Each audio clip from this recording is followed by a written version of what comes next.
제23장 하나님 나라가 가까웠으니. 시대소망 21장 제목을 혹시 기억하시나요? 베데스다와 사내들인입니다. 베데스다는 예수님께서 38년 된 병자를 고치셨던 곳이기에 제목에 들어가는 것을 이해하게 됩니다. 그런데 왜 그 제목에 사내들인이라는 표현이 들어갔을까요? 여러분 아시듯이 사내들인은 이스라엘 최고의 입법 및 의결 기구였습니다. 그런데 38년 된 죽풍병자를 고친 시대의 소망 21장 마지막 부분에 보면 이스라엘을 대표하던 이 사내들인이 공식적으로 어떤 선고를 내리는 것을 보게 됩니다. 그들은 예수의 생명을 취하기로 굳게 결심하였다. 그들은 전국의 기별자들을 보내어 예수를 사기꾼으로 배척하도록 백성들에게 경고하였다.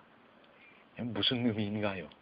이스라엘의 대표 기구가 공식적으로 예수님을 거절하고 배척하기로 결정한 것입니다. 이 결정 후에 일어난 일이 바로 시대의 소망 23장에 기록되어 있습니다. 특별히 예수님이 어떻게 반응하셨는지 우리는 확인하게 됩니다.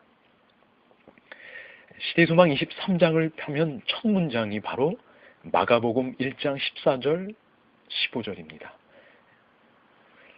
예수께서 갈릴리에 오셔서 하나님의 복음을 전파하여 가라사대 때가 찼고 하나님 나라가 가까웠으니 회개하고 복음을 믿으라 하시더라. 그중 이 15절이 오늘 기억절입니다. 그런데 그 앞선 구절인 1장 14절에 보면 예수님이 지금 어디에 오셨다고 말하나요? 갈릴리에 오셨다고 말합니다. 이것을 좀 더 보충해서 말씀드리면 지금까지 봉사하셨던 예루살렘과 유대 지역을 떠나 갈릴리로 오신 것입니다. 시대의 소망 21장까지의 주된 내용은 예루살렘과 유대 지역에서 봉사하신 내용이 담겨 있습니다.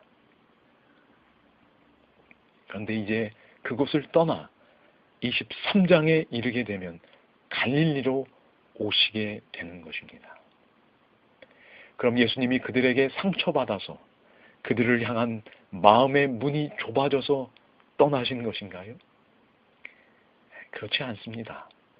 예수님이 예루살렘과 유대 지역을 떠나 갈릴리로 오실 때에는 분명한 목적이 있었습니다.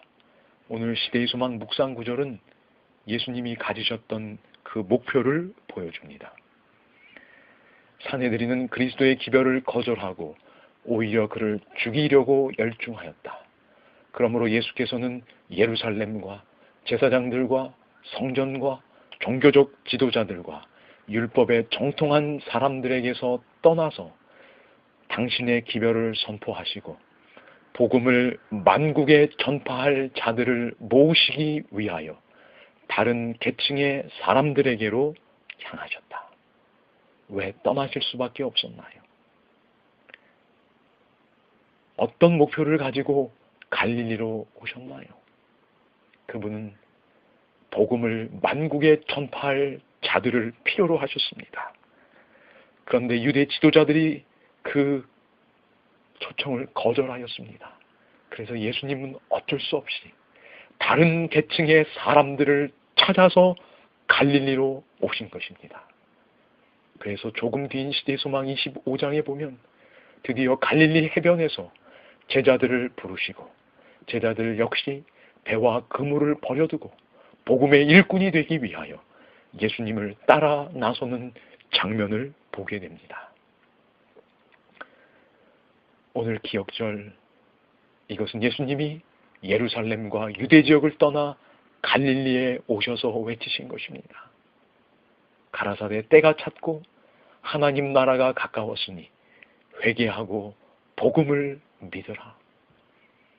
예수님이 이 말씀을 증거하실 때는 복음의 일꾼을 찾고 세우기 위한 슬프고도 간절한 마음이 담겨 있었음을 기억하시기 바랍니다. 오늘도 예수님은 복음의 일꾼을 찾으십니다. 예수님의 제자들이 그분의 죽음과 부활을 선포하기 위하여 선택되고 훈련되었다면 오늘 우리는 그분의 죽음과 부활을 포함하여 이제 다시 오시는 그리스도의 재림을 선포하기 위하여 부름받고 훈련받는 사람들입니다. 그런데 만약 우리가 예수님이 주시는 기별을 잘 받아들이지도 않고 그래서 그 기별의 일꾼이 되기에 부적합하다면 오늘도 예수님은 복음의 일꾼을 얻기 위하여 다른 계층의 사람들에게로 향할 수 있을 것입니다. 어쩌면 이제 우리는 재림교회 밖에서 진리를 찾고 재림을 선포하는 소식들을 슬픈 마음으로 들어야 할지도 모르겠습니다. 재림의 소망은 우리에게 주어진 가장 위대한 비전입니다. 우리 모두가 재림의 기별에 담긴 복음을 잘 받아들이며 복음의 일꾼으로 부름받고 훈련받으며 그렇게 세움을 입는 우리의 삶이 되기를 기도드립니다.